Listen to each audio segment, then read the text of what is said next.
Yeah, I'm Konstantin. I'm the CEO and founder of Blockdaemon. We're probably, hopefully, the largest blockchain company you have never heard of. The word Blockdaemon implies an operating system that runs silently in the background. We're the largest operator of node infrastructure in the world. We run over 150,000 nodes, and we're the. Let me make sure this works. Yeah. Sorry. All right. Of node infrastructure in the world. We're also the only crypto company that's backed by 3 of the top 10 banks as major holders: Citibank, JP Morgan, Goldman Sachs. Other major holder in the company are folks like Comcast and so forth. What I'm going to talk about is how does a technical stack have to look like for really a Web2 company to come into the Web3 space, right? And so what are the technological requirements needed?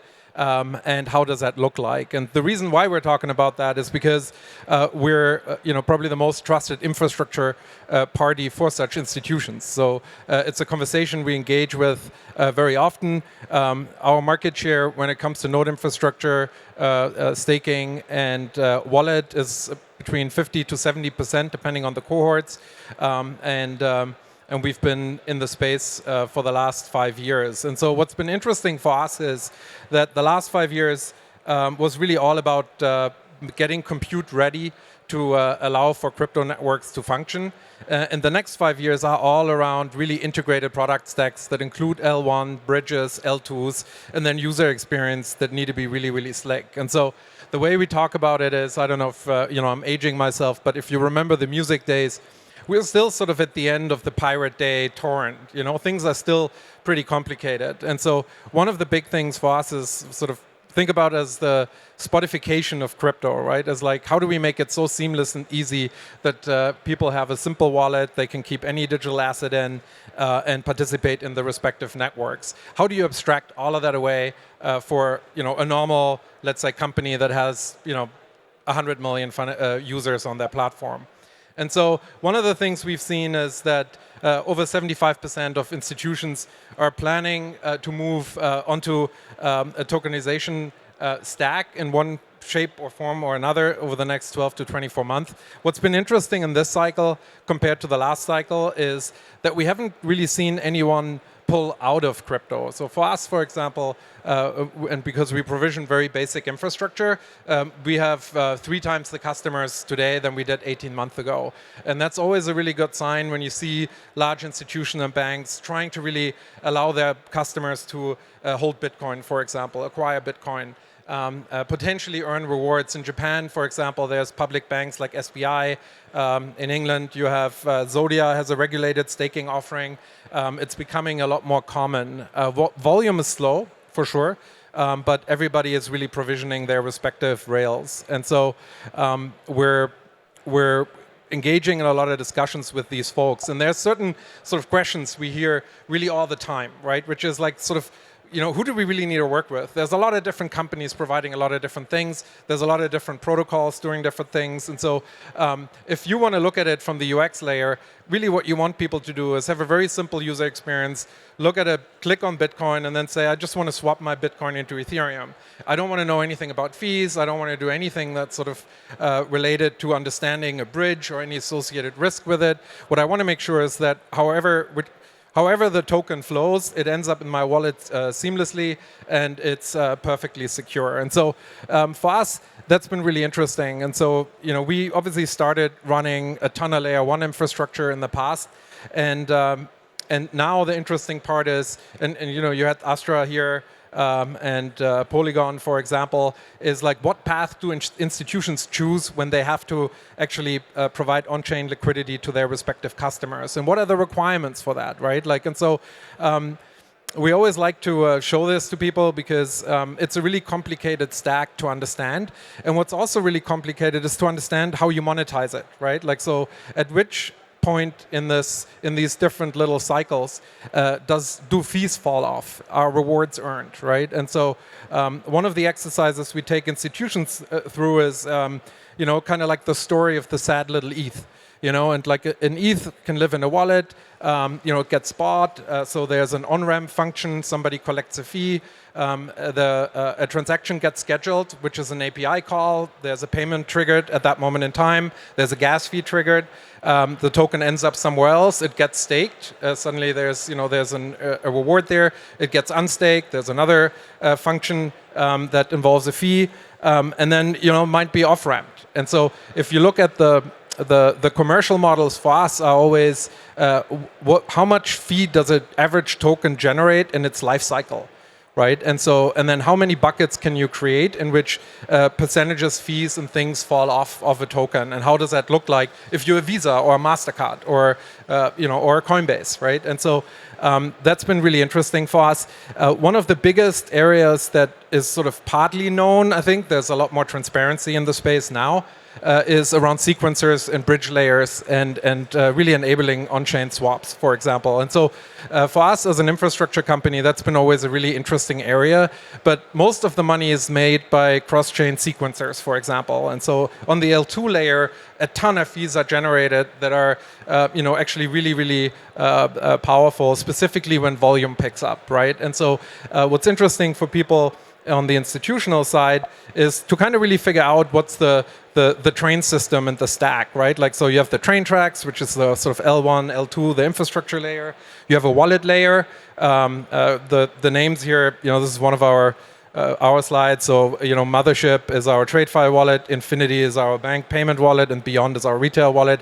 But it sits on top of all these different validators and nodes, and it allows any provider who ultimately has a lot of customers to route transactions through nodes and sequencers that they have negotiated shares with, right? And so the real goal in monetizing this on the back end without exposing users to too many different types of fees and complexities is to do it sort of behind the scene. And what currently happens is that probably you don't know who operates the sequencer that you use when you swap a token into another currency. Like, it's actually quite interesting. And most of these L2s and bridges that operate sequencers are really now at a point where they get forced to decentralize that infrastructure. It reminds me a lot when we started doing nodes in like 2017, 2018. People were really, there was a real need to decentralize what was actually happening. And I think today we have a lot of people operate nodes. On the sequencer side, it's two handfuls of powerful sequencers that generate most of the on-chain revenue. And so we are helping these large institutions to really think through how that path looks, right? Like, so who do they need to talk to? What blockchain do they pick? How likely are they to be able to operate sequencers? And then, what are the different cross chains and data flows that they need and the stack that's required for them to really maximize the earning potential of their respective network? And so, but it shows the complexity that these companies have to deal with. And specifically, if you talk to companies today that are not crypto native, right? Like, that have to kind of, so imagine you are, well, let's say a Mastercard or somebody, like it's, you get inundated by requests from companies having built proprietary solutions on different pieces of this respective stack, right? And so it's insanely difficult to judge the quality of the stack, to understand what the technology underneath looks like. And so at this moment in time, we spend most of our time educating these institutions on the respective, what are the risks of Base? What is good about Base? What does Optimism do? How does Arbitrum work? How does Polygon work? How do I do ZK rollups? Like, what platform should I use? And what works and what doesn't? And so there's very, very little transparency on the full technical complexity. Also, we do very, very little holistic audits as crypto companies, where we actually look at what type of Docker images do you use to deploy particular instances in a cloud, for example. And so there's a ton of complexity here. And I would say that the current stack for institutions is still totally confusing and unmanageable. Like, we're still very, very early here. And so that's something that I think is really important, because in the next 5 years, we need to really on-ramp these institutions, because we need that volume in the space, right? Like, and so we want to really create rails that can be used by institutions, and there's a lot of work to be done, just to be really, really clear. And so that's been sort of part of our journey. And so really understanding also the revenue models, the transaction fees, the platform fees, SDK licensing fees, subscription fees, token inflation, MEVs, et cetera, like to really understand how those are interconnected and how you can monetize these the most efficiently is really, really complicated for institutions. And there's still a lot that needs to happen here, but it's a really fun exercise. And so for us, and I unfortunately have to talk a little bit about us. I'm going to do it very, very quickly. And the slides are not as beautiful as they should be. But for us, the important part on the compliance side is we as a company publish financial audited accounts. We KYC all our customers. We're always non-custodial. Our wallet architecture and software always is built in a way that institutions deploy it themselves. But it's ideally easy enough that they can just do it in their own data center, click a button, have a wallet deployed. It's pre-connected to our APIs. They can transact, stake, and we never actually touch any of their customer assets. I mentioned the audited financials. For most crypto companies, that's actually the biggest burden at this point in time. If you read, for example, in the US, the requirements for technology, if you want to offer yield-bearing products, is that you need a money transmitter license, and one of the things you need for that are audited financials. And if you're a company operating a crypto for a while, you'll know that getting audited financial is a year-long process, and you might not get it finished because you need to really identify every flow of funds in every wallet that has ever touched your company. And so it's a very, very difficult thing to reverse engineer if you haven't built it into your process. On the security side, there's really kind of sort of standard ISO, SOC 2 certifications, all the type of stuff enterprise need. They also want multiple layers of risk mitigation. All this stuff on the security side is very, very common in the payment and institutional software space. It's very uncommon in the crypto space, right? And so it's really interesting how few companies can actually talk the language, hold the requirements and audits in order to engage these companies in a meaningful way. And then obviously the integration path, the API documentation and capability for these companies to easily connect to a stack. And so for us, we're kind of trying to lead the industry into that way so that there's more companies who can engage in these conversations. And so, and actually I'm not going to talk too much about our wallet. I'm going to end here, but I think the important part is we would like to run a lot less infrastructure than we do. Running 150,000 nodes is a lot. We probably run to 20 to 25% of global outsourced infrastructure in crypto. It's not our core business, but there are actually very few companies doing it in a way that large corporations can sit on top of. And so there's a lot of work to be done to teach the fantastic creative projects that exist in crypto on the sort of basic table stakes of enterprise adoption and how we get there. And so that's what we're kind of devoted to. So follow us on Twitter. We've got a team here. We've got offices in Singapore, LA, New York, in Dublin, and in London.